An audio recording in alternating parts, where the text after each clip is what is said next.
Jadi pada bulan Oktober 2013, Dewan Direksi Grup Ecobank Transnational Incorporated atau ETI didukung oleh pemegang saham institusional memecat ketua Kolop Lawson. Ini mengikuti kegagalannya untuk menjawab dengan benar pertanyaan yang diajukan oleh Bank Sentral Nigeria tentang kelayakannya untuk menjabat karena hutang perusahaannya kepada ETI dan perusahaan manajemen aset Nigeria.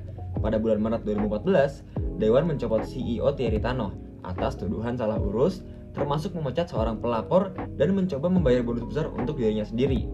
Tujuan dari kasus ini adalah untuk memungkinkan diskusi tentang isu-isu seperti dampak lingkungan eksternal terhadap tata kelola perusahaan, konflik kepentingan, jabatan direktur yang saling terkait, pelaporan pelanggaran, dan peran investor institusional dan regulator dalam tata kelola perusahaan. Untuk jawaban yang pertama, jawabannya tidak, karena Ecobank ini merupakan pendorong ekonomi yang ada di Nigeria. Ecobank tampaknya berada di jalur yang tepat untuk memenuhi visi kuat para pendirinya agar Ecobank memainkan peran pemersatu antara Afrika Barat yang berbahasa Perancis dan Inggris. Jawaban dari pertanyaan kedua yaitu yang kami lakukan ketika di posisi di Rego adalah menuntut untuk penyelidikan sehingga terbuka apa saja yang terjadi saat itu di Ecobank. Karena menurut di Rego, Lawson dan Tanoh berusaha untuk menjual aset non-inti bangunan bernilai tinggi dan saham di Airtel Nigeria jauh di bawah nilai pasar, dan dia telah diminta untuk memanipulasikan hasil bank tahun 2012 untuk meningkatkannya. Tahun 2013 ketika Tanoh dikukuhkan sebagai CEO. Selain itu, sementara bonus untuk manajer senior lainnya dikurangi. Bonus Tanoh untuk tahun 2012 sebesar 1,14 juta US dollar belum disetujui berdasarkan prosedur yang semestinya, dan sebenarnya 930.967 US dollar lebih dari apa yang telah dinyatakan dalam kontraknya. Pertanyaan ketiga yaitu menetapkan kebijakan hotline whistleblowing, memberikan kepercayaan kepada karyawan, menerapkan kebijakan keterbukaan. Lalu jawaban untuk pertanyaan keempat, menurut kami bahwa layanan tersebut memang memberikan ruang kenyamanan bagi para karyawan untuk tempatnya mengadu ataupun melaporkan. Tetapi apakah hal tersebut efisien atau tidak kembali lagi kepada karyawan yang menggunakan layanan tersebut, dan hal tersebut akan menjadi evaluasi dari pihak Ecobank. Dari pertanyaan kelima, Neobank adalah sebuah bank Afrika Selatan yang dikendalikan oleh Old Mutual PIC yang memiliki opsi sekitar 20% untuk membeli Ecobank pada November 2013. Sebelum itu, pada tahun 2012, tepatnya bulan April, pemegang saham sekitar 20% di Ecobank, yaitu PIC Afrika Selatan, mengirimi surat rahasia kepada Dewan Direksi untuk meminta pertemuan mendesak membahas suatu permasalahan yang terjadi pada saat itu. Permasalahan yang terjadi pada saat itu bahwa ternyata Ecobank memiliki utang yang cukup banyak terhadap Akbara Stage, lalu Lawson bekerja sama ataupun bekerja untuk Amcon dan mereka berhasil membayar utang yang cukup banyak itu. Hal itu dapat terjadi karena desakan dari PIC Afrika Serikat. Lalu pada tahun 2013, tepatnya tanggal 2 Agustus, juru bicara dari Akbara Stage mengatakan bahwa mereka memiliki hubungan yang baik dengan Lawson dan Lawson memiliki reputasi yang baik dengan mereka. Jawaban dari pertanyaan terakhir, menurut kelompok kami, apabila Ecobank mengikuti aturan pencatatan, aturan perundang-undangan, dan juga tata kelola perusahaan negara, maka Ecobank akan mengalami kesulitan untuk mengubah manajemen, di mana perubahan manajemen mereka akan berada di dalam bayang-bayangan negara.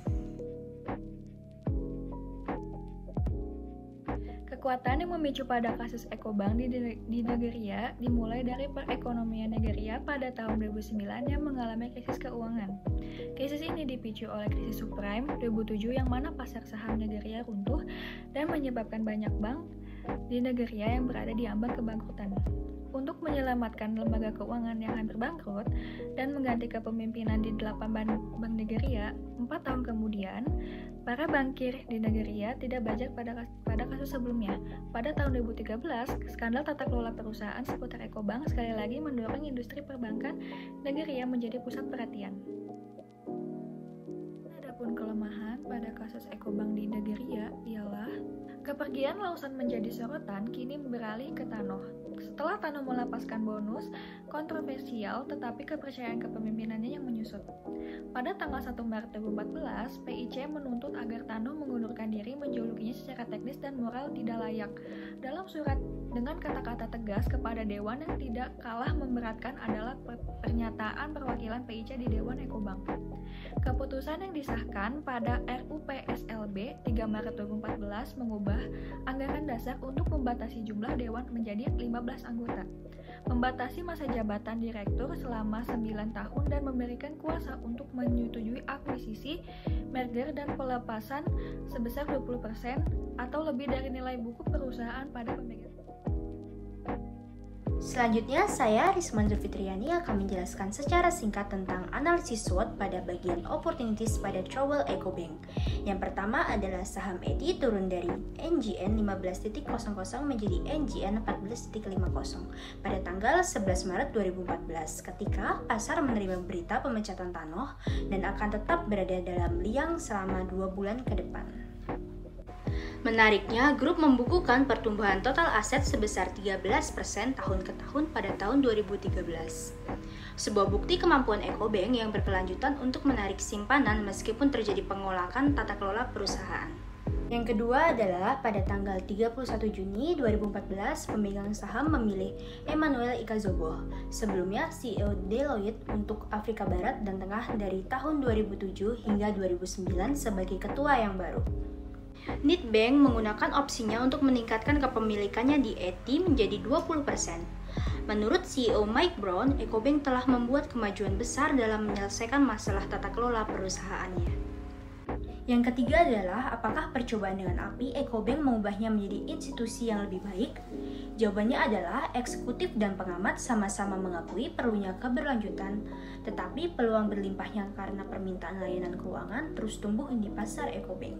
Hanya waktu yang akan menentukan apakah reformasi tata kelola perusahaan tahun 2014 akan membuat perbedaan. Terakhir, saya akan menjelaskan tentang threat pada SWOT Trouble Ecobank. Yang pertama adalah dalam sebuah wawancara di Cape Town di Forum Ekonomi Dunia di Afrika, Albert Essen, CEO grup Ecobank, menyatakan niatnya untuk menyelesaikan perbedaan pendapat dengan mantan CEO, Terin Tanoh, secara damai melalui penyelesaian di luar pengadilan. Kerugian yang akan dituntut diperkirakan melebihi 35 juta US dollar. Yang kedua, sebagai pengakuan atas ketekunannya dalam mengarahkan Ecobank yang bermasalah keluar dari perairan berombak, Albert Essen dianugerahi penghargaan Bankir Afrika tahun ini pada edisi ke-9. Nah, pada kesempatan kali ini, saya Alfa Duda Aridya akan membahas materi keuangan, tepatnya masalah Ecobank di Nigeria. Perekonomian Nigeria pada tahun 2009 secara historis sangat dikenang karena krisis perbankan yang paling menonjol yang dipicu oleh krisis subprime pada tahun 2007. Pasar saham Nigeria runtuh dan banyak bank Nigeria berada di ambang kebangkrutan. Untuk menstabilkan sistem dan memulihkan kepercayaan, Bank Nigeria atau CBN terpaksa membelanjakan 620 miliar dolar Nigeria Naira atau setara dengan 3,88 miliar USD untuk menyelamatkan lembaga keuangan yang hampir bangkrut dan mengganti kepemimpinan di 8 bank Nigeria. Pengamat menyebutkan bahwa penyebab terjadinya kisah ini dikarenakan kegagalan Nigeria dalam tata kelola perusahaan. Hal ini diketahui berdasarkan fakta, tren, statistik. Dan selanjutnya, Ecobank tumbuh menjadi lembaga perbankan termuka di Afrika dengan kehadiran di 35 negara Afrika dan kantor internasional di Paris, London, Dubai, dan Beijing. Ecobank terdaftar di bursa saham Lagos, Accra, Abidjan atau BRVM dengan aset 22,5 miliar USD dan total ekuitas sebesar 2,1 miliar USD. Selanjutnya, saya Kevin Sadiri akan menjelaskan tentang masalah keuangan Ecobank di Nigeria. Beberapa jabatan Direktur Lawson tampaknya tidak menjadi masalah sampai Agbara Estates mengakumulasikan utang lama sebesar 1,6 miliar Nigerian naira atau setara dengan 10 juta US dollar dengan Ecobank Nigeria. Ketika ini menjadi perhatian CBN, Lawson dihukum tidak layak untuk memimpin perusahaan induk grup. PIC mengelola 1,4 triliun South African Rand atau setara dengan 127 miliar US dollar, sebagian besar untuk klien sektor publik Afrika Selatan. Dengan dana pensiun pegawai, pemerintah, dan asuransi pengangguran diantaranya, PIC memiliki 20% saham di Ecobank sampai April 2012, membayar sejumlah South African Rand 1,7 miliar atau setara dengan 250 juta US dollar. Ketika pasar menerima berita pemecatan Thanos, saham ETI turun dari Nigerian 15 menjadi 14,5 Nigerian naira pada 11 Maret 2014 dan akan tetap berada dalam liang selama 2 bulan ke depan. Menariknya, grup pembukuan pertumbuhan total aset sebesar 13% tahun ke tahun pada tahun 2013. Sebuah bukti kemampuan Ecobank yang berlanjutan untuk menarik simpanan meskipun terjadi pergolakan tata kelola perusahaan. Pada tanggal 31 Juni 2014, pemegang saham Emmanuel Ikazobo, sebelumnya CEO Deloitte untuk Afrika Barat dan Tengah dari tahun 2007 sampai 2009 sebagai ketua yang baru, Nedbank akhirnya menggunakan opsinya untuk meningkatkan kepemilikan di ETI menjadi 20%. CEO Mike Brown, Ecobank telah membuat kemajuan besar dalam menyelesaikan tata kelola perusahaannya.